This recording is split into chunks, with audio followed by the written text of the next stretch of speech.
Hey everyone, it's Dominique from Blogging My Undies, and today I wanted to talk to you about Crohn's disease. I don't have it, but actually my husband, the Hubster, in my blog, he does. When we met 10 years ago, I had no idea what it was. None, absolutely none. I was familiar with IBS, irritable bowel syndrome, based on some friends of mine who were diagnosed with it, but for me, myself, no idea what Crohn's was. So it was kind of like a whole new world when we started dating. The biggest things, and of course my situation, or actually my husband's situation, may not apply to everybody, but this will just give you a rough idea of what we have to go through kind of every day. When we met, he couldn't drink a lot. He still can't. He can't drink a lot of alcohol. He said it may have something to do with age, not necessarily the Crohn's. But like he noticed that his joints started getting a bit sore and he was, getting drunk a little faster than he normally would. But that may not be a Crohn's thing. That may be a getting old thing. For example, things that he can't eat. Now this is a long list and it's a bit of a pain when we go out to eat at someone else's home. If they don't know what Crohn's is, we have to give them like a list in advance because almost always he'll be in a position where he's eating something that he shouldn't. But for the sake of being polite, he's eating it. And then he suffers horribly later. I'll talk about suffering in a moment. So some things that the Hubster can't eat: corn. Corn of any kind, especially popcorn. And popcorn's the absolute worst because he always ends up eating some when we're at the movie together. And then he ends up suffering a lot later for it. So corn, anything that gives me and you, like, normal bodily function people, a little bit of gas will give him a great deal amount of pain. So he can eat spicy food, but he tries to avoid it if at all possible. Cheese, leafy greens, so like pretty much every salad and vegetable out there, he doesn't really eat it. He will eat and tolerate, like basic root vegetables like potatoes and carrots, and things like peas and beans are a no-go, but peas are okay. Not a lot of onion, almost no garlic, if anything. I've been getting away with using something called liquid garlic, and there's no pieces of garlic in it. It's just purely liquefied for flavoring, and it's been okay. It hasn't been too bad. What else? Things like marshmallows, he's not supposed to eat those. Nuts, he can't do nuts either, so quite often, when we go somewhere like a restaurant, if something has nuts in it, we have to ask that it's removed, or he just orders something else, which is fine. So he's not terribly picky in that regard. Things with super high in fiber.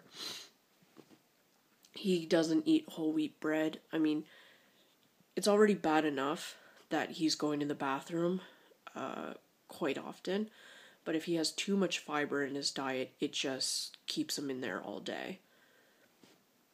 And when we first met, he was really sick. Like, stress causes these things called flare-ups, which causes a lot of pain to his guts. And if he's sick, like this past spring, he had pneumonia, and that was horrible. That was a mess. Like, he could not move at all off the sofa. He didn't need to go to the bathroom because he wasn't eating for about 3 or 4 days, and he wasn't drinking. And he had a fever, and the doctors were like, oh, well, he needs to have a fever for 5 days, and then it has to go away, and then comes back. No, not true. They tested his blood, and it was off the charts, and he ended up at the hospital for 3 days, thereabouts. So, yeah, when he gets sick, he really does get sick. It's not just man flu, it's the Crohn's makes him feel, like a billion times worse. He told me that his cramps or his flare-ups, like really, really bad cramping, it's the equivalent to a woman having contractions and giving birth, apparently. That's what his doctor told him in Canada. Anyway, so when he says he's sick, I take him seriously and I back off. Biggest thing for people with Crohn's is that they have to really keep hydrated. And because he doesn't like drinking water, he doesn't like drinking juice or milk so much, so he drinks a lot of tea. a lot of tea. You know, we have a 1.5 liter teapot, and he drinks about 4 or 5 of those a day, give or take. And what else? Oh, you know when you choke on a piece of meat or vegetable, you know, it gets lodged in your throat and then, you know, eventually it just passes through your system. For the Hubster, that's not the case. It almost always ends up getting stuck and then giving him a bit of a virus for a couple of days. Like, it's just stuck in his intestines. And he's had some surgery, you know, in his intestine before, but that was about it. And he was on some, he was part of a study, which is the only reason why, you know, we're still doing quite well for his health in Finland all these years. It was kind of a duplicate medication. Not a duplicate, but an imitation, I guess. So the original medication had, it was an IV form, and it was like $2,000 an IV, like 3 times a week or so. And then he got contacted because of his Crohn's. He got contacted, and he was part of a trial study for this EpiPen version of the medication, using a different strain of DNA. And it worked miracles. I mean, it was a bit of a pain, you know, getting it delivered because it had to be refrigerated, and it came in this monster-sized cooler for a tiny video cassette size box with, you know, 1 or 2 pens in it. And it was quite difficult in the beginning because, you know, it's not so easy to puncture yourself with an EpiPen, especially this one. It was really loud. It made a really loud clicking sound. But unfortunately, I don't remember the name of it, but I will find out for you and write it down in a few days when the Hubster's back from his work trip. But it's not easy living with someone with Crohn's because we only have one toilet. And if he needs to go, he needs to go. And in terms of cooking, I've really had to blend out the food. You know, I've had to be careful, you know, about how much spice I've put in, about what flavors I've used, what vegetables, what meat, you know, and stuff like that. And it's certainly not easy. And there have been times I've gotten very frustrated. And of course, it's not his fault that he has Crohn's. And as far as our children are concerned, we don't think they'll get it because his parents, the Hubster didn't get it from his parents. And it's not for sure if it's a direct genetic thing or hereditary, because neither of the Hubster's parents or grandparents have it, as far as we know.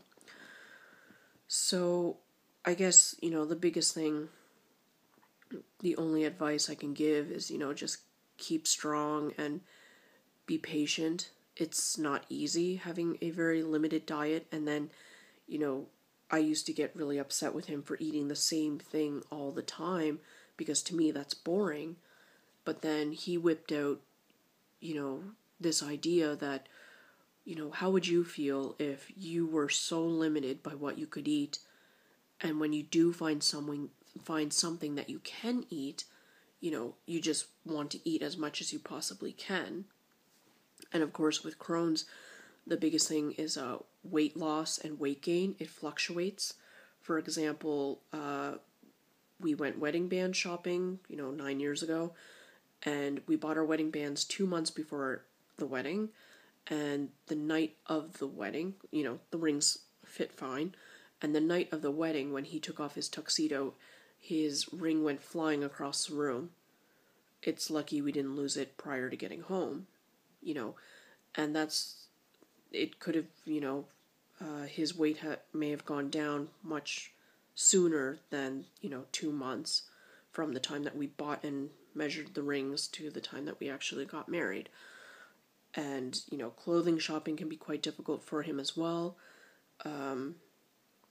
It's a bunch of little things, but it is manageable. I mean, we've survived all these years together from it, and, you know, quite oftentimes, especially if we're visiting Canada and visiting our favorite restaurants, you know, the Hubster will just say, screw it, I'm eating whatever I want, and I'll suffer later, which means I suffer too. But, you know, you gotta do what you gotta do, and I just try to do what I can in terms of cooking, and if I want something a little, leafier, a little healthier, or, something with more flavor in it, then I just do it for my portion and just mix it up and then give him his separately. So, yeah, hopefully our kids don't get it, or their kids. That won't be so fun either. But anyway, that's pretty much our story on the Hubster. Thanks so much for watching and have a great day. Bye.